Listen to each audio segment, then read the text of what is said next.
بسم الله الرحمن الرحيم. تجمع لأجلكم القاطع التاسع مدرسة جيل المستقبل. تم إجراء مسابقة لتعيين معلمي صف للحلقة الأولى من الصف الأول إلى الصف الرابع ومدرسي للحلقة الثانية لكافة الاختصاصات. طبعا إدارة التربية والتعليم في الشمال السوري أشرفت على هذه المسابقة.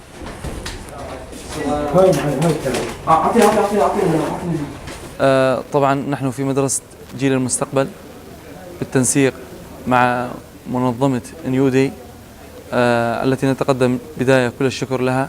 قاموا بالتواصل معنا نحن كإدارة التربية والتعليم وبالتنسيق مع إدارة شؤون المهجرين لتشكيل لجان لفحص المدرسين. كان طبعا على 3 مراحل. المرحلة الأولى اليوم بفضل الله عز وجل الواقع يوم السبت قمنا بإجراء فحص كتابي.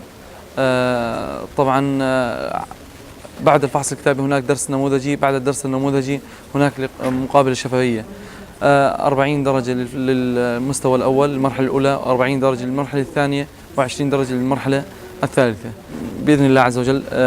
كما أن هناك لجان جلست ووضعت الأسئلة اختصاصية، كانت يعني علم أحياء، كيمياء، أسئلة بحث كيمياء.